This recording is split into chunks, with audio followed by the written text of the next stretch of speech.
309-р анги. Түүнд этэг. Чүфэн гуй, битгий аавыг алаач.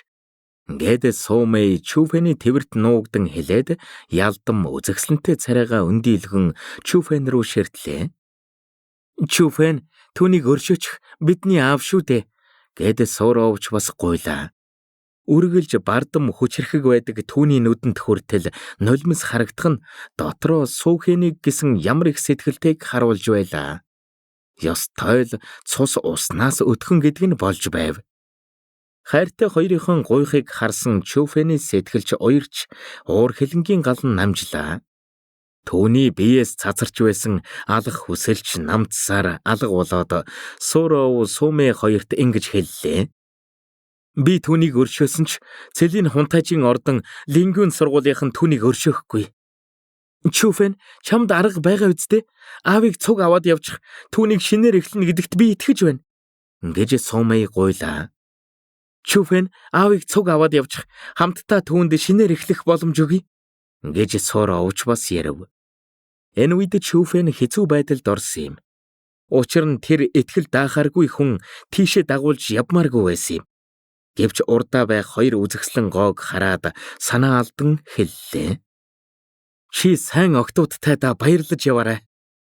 Эцэст нь Чүфэн Сүүхэнийг өршөөв. Тэр Сүүхэнийг алаагүйгээс гадна Суров Сумэй хоёртой цуг Азуре Дарагон сургууль руу авч явлаа. Хөдлөхөөс өмнө Чүфэн Сүүхэнд овгоо тарах цаг өгсөн юм. Ингэснээр Сүү овгийнх нь тарж гэр оронгүй болохч амьдарсаар байх болно. Гал улаан шувуу хотыг олон жил захирсан Сүү овг нь тарж байгааг харсан Сүүхэний царайнд гуниг тодров. Үхлийн нэрмэг дээр очисон тэр өмнөх шиг шуналтай байхаа болж нэг зүйлийг ухаарах шиг болсон юм. Дараа нь Суров Сумэй хоёр ахыгаа авч явахыг гуйснаар Суулоныг гэрээс нь аваад Азуре Дарагон сургуулийн зүг хөдлөлөө. Чүфэн, амийг минь өршөөсөнд баярлалаа. Би цагаан толгойд бүргэдийн дээр Сүүхэн Чүфэний хажууд суугаад юм хэлэх гэсэн боловч өгүүлбэрээ гүйцээсэнгүй. Надад талархах хэрэггүй. Би чиний амийг хоёр охиноос ч нь болж өршөөсөн. Би аавгүй байх зовлонг мэдэх болохоор тэднийг ийм зүйл амсаасаа гэж хүсэхгүй байна. Би чамайг Сүү овгийнхныг орхиж чадахгүйг чинь мэдэж байна. Гэхдээ хичнээн овгийнх нь чухал байсан ч гэлээ хамгийн чухал нь чиний хүүхдүүд гэдгийг чи санах хэрэгтэй. Чамайг өхөлтэй нүүр тулахад зөвхөн тэд л чиний төлөө зогсно. Гэж Чүфэн нухацтайгаар санууллаа. Чиний зөвөө. Би өмнө нь эргэлзэж байж ирээдүйд би тэдний төлөө гимээ цайруулах болно. Гэд Сүүхэний царайгаар гимшил харуулсал тодров. Бас хүн бахархалтай амьдрах ёстой. Чам шиг өөрийн гэсэн бахархалгүй бардам зангүй амьдрах юм бол хичнээн сайхан амьдралтай байсан ч бусдад нохоо шиг ашиглуулж хэрэгцээгүй болсон үедээ алуулна. Гэж Чүфэн хэллээ. Чиний зүв байх. Гэхдээ хөгшчүүд жаахан хүүхдүүдийг хамгаалах хүчгүй мөртлөө заавал хамгаалах хэрэгтэй бол өөр яалтаач вүлээ. Гэж Сүүхэн арга ядан инээмсэглэн хэлв. Сүүхэний тэгж хэлхийг сонссон Чүфэн хэсэг бодлогошров. Сүүхэн хичнээн шуналтай үхлээс айдагч гэлээ бодож байсан шиг тийм ч адгийн амтан биш байсан юм. Тэр өөрийнхөө зөв гэсэн аргаараа л овгоо хамгаалж байсан. Гэхдээ түүний арга нь дэндүү дорой хүний ашигладаг арга болохоор Чүфэн хүлээн зөвшөөрөөгүй юм. Гэхдээ хангалттай хүчгүй байж гэр бүлээ хамгаалах хэрэгтэй болвол яах вэ? Ихэнх хүмүүс Сүүхэн шиг ажиллах байсан биз? Аюулгүй байдлын төлөө бууж өгч богино хугацааны ашигын төлөө урт хугацааны аюулыг үл тооно. Амьдрахыг хүсч байвал тэгэхээс ч өөр замгүй биз? Сайн бодсны эцэст Чүфэн Сүүхэнд бүх бурууг тогсонгүй. Учир нь энэ ертөнцид амьдрахын төлөө охид хөвгүүдээ бусдад зардаг тоо томшгүй олон хүмүүс бий. Хангалттай хүчгүй гэдэг нь бол гол шалтгаанч гэлээ энэ ертөнц дэндүү харгас. Хэсэг хугацааны дараа Чүфэн тэднийг 1000 яс оршуулгын газар авчирсны дараа л сэтгэл нь амарсан юм. Одоо эхлүүлэх аялалдаа тэр үхэж магадгүй ч гэлээ ядаж л дотны хүмүүс нь аюулгүй байх болно. Тэднийг байршуулсныхан дараа Чүфэнийг явах гэж байхад Суров түүнийг замд нь гаргахыг хүсэв. Чүфэн, чи заавал явах хэрэгтэй юм уу? Цифиниан гуай чамд уул мэд сайхан сэтгэл гаргасныг би мэднэ. Гэхдээ энэ аяллаас амьд ирэх магадлал том бага байхад чи явахыг хүсэж байна. Энэ бол маш тэнэг үйлдэл. Цифиниан гуай энэ талаар мэдсэн бол чамайг ингэхийг хүсэхгүй л байх байсан байх. Мянган яс оршуулгын газрын ойд Суроо Чүфэний гараас чанга гихч надхаад хоёр нүдэнд нь нулимс дүүрэн хацрын даган урсав. Тэр Чүфэний яах гэж байгааг мэдэж байсан болохоор түүнийг явуулахыг хүсээгүй юм. Хэндээ үлдээд бяцхан Мэй манай овгийнхныг хараад байж байгаарай. Энэ газар чи их хүчрэхэг болохоор тэднийг чамд даатглаа шүү. Гэд Чүфэн Суроогийн гараас тавилаа. Заавал ингэх хэрэгтэй юм уу? Гэвч Суроо ахаад Чүфэний гараас атгаад асуув. Энэ үед Чүфэн дэлгэрэнгүй тайлбарлалгүй хөнгөн инээмсэглээд хэллээ. Ингэхгүй бол би Чүфэн биш болох байлгүй. Чи намайг мэдэж байгаа үсттэй. Чүфэний үгийг сонссон Суроогийн ч сэтгэл хөдөлсөн юм. Тэр Чүфэнийг сайн мэддэг болохоор яруу загнаж болчмгүй үйлдэл хийхгүй гэдгийг сайн мэдэж байв. Тэр үргэлж түргэн аашлалгүй үр дүнгийн үл хайхран зөв гиснэл хийдэг. Чүфэн бол ийм л хүн. Бид энд чамайг хүлээх болно. Гэд Суроо түүний гарыг тавилаа. Сайн байна. Би хурдан эргэж ирнэ. Гэд Чүфэн түүний хацраас нулимсийн зөөлнөр арчаад духан дээр нь үнслээ. Суроовч ахин түүнийг ятгалгүй мянган яс оршуулгын газар руу эргэж оров. Дараагаар нь Чүфэн агаарт хөрлөө. Чүфэн тэнгэрийн хаяанаас Азуре Драгон сургуулийг ширтлээ. Энэ бол түүнд тулааны урлагаар хичээллэхийг заасан газар. Дараа түүнийг эргэж ирэхэд Азуре Драгон сургууль байх эсхийг тэр мэдэхгүй байсан юм. Чүфэн гэнэт гэрлийн цацраг болон алс тэртээ нисэн одлоо. Цаг давчгүй байсан болохоор тэр цагаан толгойд бүргдээ уналгүй хаант тэнгэр техникийг нээссэн юм. Чүфэнийг Азуре Драгон сургуулаас явахтаа зэрэгцсэн Сурооч мянган яс оршуулгын газар орж ирлээ. Түүнийг хаалгаар орж ирэх үед мянган яс оршуулгын газарт байсан хүмүүс түн рүү янз бүрийн царай гарган ширтэж байлаа. Зарим нь бүр гониглснаасаа болж чимээгүйхэн уйлж байлаа. Игчээ. Гэнэт Сумэй түүний твэрт орон чангаар уйлав. Түүний уйлж байгаа маш их гонигтай байсан болохоор хүн бүрийн л нүд өөрийн эрэхгүй нулимсаар дүүрлээ. Энэ үед Суроогийн нүдээр нулимс дүүрсэн ч тэр уйлалгүй твцсэн юм.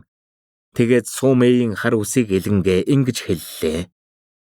Бид түүнд итгэх хэрэгтэй. Лайк болон subscribe дарж биднийг дэмжээрэй. 310 дугаар анги. Шиш чимээгүй.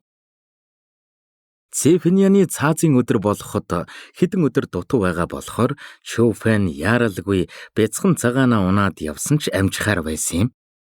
Чүфэний ингэж яарсан шалтгаан нь гэвэл тэр цэлийн хунтайжийн ордон руу биш харин 100 нуглаад хөндөй рүү явсан юм. Чүфэн Цифинианыг аврах ёстой ч гэлээ сохроор гүйж орох хүн биш ээ. Ийм нөхцөлд түүний хийж чадах зүйл бол Цифинианы хуучин найз буюу нууцлаг тулааны мастраас тусламж авах. Чүфэн миний бие тань дээр зочилж ирлээ. Та надтай уулзна гэж найдаа. Настан, та энд байна уу? Надад танд хэлэх зүйл байна. 100 нуглаад хөндийн уулын оргил дээр ирснийхэн дараа Чүфэн тэнд байсан сүнсний тойргоор нэвтэрч оролгүй үүлэн дээр хүндэтгэлтэйгээр бүхийн зогслоо. Өмнө нь Цифиниантай энд таарсны дараа Чүфэн энд амьдардаг тулааны мастрыг хачин гэдгийг ойлгосон. Тиймэрхүү хүмүүсийн ивэрэл явахгүй бол тэднийг хэлгэнүүлж мэднэ. Гэвч хичнээн Чүфэн хаашгирсан ч ямар ч хариу байхгүй болохоор нь хүчээр орохоос өөр аргагүй болоод ингэж хэллээ. Настан, танаас гуйх хүсэлт байна. Миний бүдүүлэг занг өршөөгөөрэй. Үгээ хэлж дуусаад Чүфэн тэр сүнсний тойргийн өмнө ирээд сүнсний хүчээ тараалаа. Гэвч тэр сүмийн гадна маш хүчрэхэг сүнсний тойрог байсан юм. Өөрийнх нь сүнсний хүчийг ч алга болгохоор тийм хүчрэхэг сүнсний тойрог. Настан, таныг энд байгаа үгүйч нь мэдэхгүй байна. Гэхдээ Цифиниан гуай том асуудалд орсон. 2 өдрийн дараа цэлийн хунтайжийн ордонд түүнийг цаазлна. Нөхөрлөлөө бодож түүнийг аварна гэж найдаа. Чүфэн тэр сүм рүү орж чадахгүйгээ мэдээд чангаар хашгирлаа. Чүфэн явцгаая. Түүнээс гуйх хэрэггүй.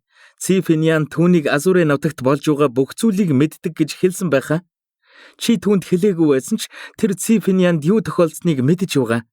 Тэр дотор байсан байгаагүй Ци Финианд юу тохиолдсныг мэдэж байгаа мөртлөө арга хэмжээ авахгүй байгааг бодоход нөхөрлөлийг юм чинээ боддоггүй ба Ци Финианы төлөө өөрийнхөө төрхийг илчлэх сонирхолгүй байгаа юм шиг байна. Гэж Эги битүүхэн уурлан хэлв. Энэ үед Чүфэн үнэхээр хэцүү байдалд орсон юм. Энэ шалтгааныг ойлгоогүй дэ биш. Харин түүнийг бодлоо өөрчилж Ци Финианыг авраасай л гэж хүссэн юм. Гэвч цаг давчуу байгаа болохоор Чүфэн явхаас өөр аргагүйд хүрв. Явхаас өмнө Чүфэн бууж өгөлгүй захиа бичээд сүмийн үүдэнд орхиод явлаа. Эцэст нь аяллаа үр дүн гараагүй болохоор Чүфэний урам хугарч мухардалд орсон ч шийдэмгий гэгч нь хуурай ах Ци Финиана аврахаар цэлийн хунтайжийн ордон руу явлаа. Цаг хугацаач нүд эрэмхийн зур өнгөрч Ци Финианы цаазын өдөр ирлээ. Өнөөдөр цэлийн хунтайжийн ордны гадна олон хотууд сургуулиудын өндөр албан тушаалтнууд цугласан байв. Азурын нутгийн толгойтой бүхэн л ирсэн харагдана. Тэд Азурын нутгийн домгуудын нэг Ци Финианы цаазын мужийг алгасхийг хүсээгүй юм. Уудам талд цугласан тоо томшгүй олон хүмүүсийн өмнө Ци Финиан онцгой гинжээр хөлөгдөж, амын тагласан ба биеийн шарахаар дүүрч, аавраа маш ихээр доройтсон байлаа. Тэр 14 метр өндөр цаазын тавцан дээр хэвтэж байсан ба дээр нь хурц цавчигч бие нь 2 хуваах гээд бэлэн байв. Ийм сайн хүн ингэж өгөх гэжтэй. Харин тийм ээ, Азурын нутагт тэнгэрийн төвшний хүн гарч ирчихэд ингээд өгөх гэж. Түүнийг өрөвдөх хэрэг байхгүй. Хэрэг хийсэн бол шийтгэлээ хүртгэл хэрэгтэй. Хэрвээ тэр ордны захирагчийг алжчихсан бол бүрч өрөвдөлтөө биш үү? Ци Финиан хэчнээн хүчтэй байсан ч цэлийн хунтайжийн ордны захирагчаас хүчтэй байхгүй нь тодорхой үсттэй. Яг энэ үед зарим нь Ци Финианыг өрөвдөж, зарим нь Ци Финианыг доромжилж байлаа. Хүн бүрийг цаазын тавцан руу чиглэн явж байхад Чүфэн нууцаар цэлийн хунтайжийн ордны дотоод хэсэгт орж ирэв. Цэлийн хунтайжийн ордны захирагч Лин Овгих ба түүнийг Лин Моли гэдэг. Тийм ч учраас тэр Ци Финианыг тэнгэрийн төвшөнд орсонд нь уурлаж, байр суурийг булаах гэж байна гэж үзсэн. Гэхдээ Чүфэнд бол тэр чухал биш ээ. Хамгийн чухал нь Лин Моли нэг хүүтэй, цор ганц хүүн учраас Лин Моли түүнтэй ам. Харамсалтай нь хүүн хог шаараас ч 7 дор. Түүний тулааны авьяас бэлэг маш доройгоос гадна хормын донтой нэгэн. Цэлийн хунтайжийн ордны залуу үеийнхнээс хамгийн адгийн амтнан гэхэд хэлцдэхгүй. Хонгор минь, чи их үзэсгэлэнтэй юм. Миний харж байсан эмэгтэйчүүдээс хамгийн хөөрхөн нь. Томото байх юм бол би чамайг эхнэрээ болгож эд баялгаар дутаахгүй байлгая. Би чамд тулааны урлагийн нөөц баялагч харамлахгүй өгч чамайг тулааны урлагийн мастер болгоё. Үгүй эрхэм дээдсэ, намайг явуулчих л та. Гуйж байна, намайг явуулчих. Надад эд баялаг мөнгө, тулааны урлагийн нөөц баялаг хэрэггүй. Би тулааны урлагийн мастер болмооргүй байна. Би зүгээр л гэртээ хармаар байна. Тансаг ордны том орны булан дээр нэгэн залуухан үзэсгэлэнтэй эмэгтэй уйлан сууж байв. Харин нөгөө талд нь хагас нүцгэн тарган залуу өнөөх эмэгтэй рүү бар мэт ширтэж байлаа. Яг л чон хонь руу ширтдэг шиг түүний шүлс нь урсаж байв. Тэр бол Лин Молигийн хүү Лин Чон. Навш минь, надад нүүр өгөхгүй бол би ч чамд нүүр өгөхгүй шүү. Үгэнд орохгүй бол гэр бүлийг чинь алаад чамайг цэлийн хунтайжийн ордны хамгаалагчдаар үхтэл чинь хүчин дүүлэн шүү. Эвэр үзээд болохгүй байгааг харсан Лин Чоны царай нь хувирч сүрдүүлж эхэллээ. Үгүй, миний гэр бүлийг битгий алаач. Түүний үгийг сонссон эмэгтэйч газар сөхрөөд гуйж эхлэв. Хөдлөлгүй томото байж бай. Үгэнд сайн орно шүү. Би үгэнд ордгүй эмэгтэйчүүдэд дургүй. Үгэнд ороогүй бүх эмэгтэйчүүд миний тижээвэр амьтны хоол болдог. Үгээ хэлж байхдаа Лин Чон өрөөний булан руу заах үед тэнд нь цусан улаан нүдтэй догшин араатан хүн идэж байлаа. Лин Чон ч үнэн хэлсэн юм. Түүний үгэнд ороогүй эмэгтэйчүүд бүгд тэр догшин араатны хоол болсон. Гэхдээ түүний үгэнд орсон эмэгтэйчүүд ч ялгаагүй тэр араатны хоол болсон юм. Би үгэнд чинь орё, үгэнд чинь орё гэд уйлж байгаа эмэгтэй айдаст давтан хувцсаа тайлж эхэллээ. Линчоныг яг урдаа байгаа эмэгтэйг эдлэх гэж байхад хайртай догшин араатан нь гаслан хашгирав. Хойш эргэж харсны дараа Линчоны царай нь маш ихээр хувирсан юм. Түүний хайртай догшин араатан нь махан таташ болчихсон байсан ба хажууд нь залуухан хүү ёрын инээмсэглэл тодруулан зогсож байв. Ирээ цээргүй юм. Чи хэн бэ? Миний амьтныг ална гинэ? Яг энэ үед Линчон маш ихээр уурлан хамгаалагч дуудан хашгирахаар завдлаа. Чүфэн сүнс мэт түүний урд гарч ирээд амын дарж хүчтэй гэгч нь орон дээр савж унагаад ёрын инээмсэглэлээр инээмсэглэн ингэж хэллээ. Чимээгүй. Би чамайг бүр гоё газар аваач. Лайк болон subscribe дарж биднийг дэмжээрэй.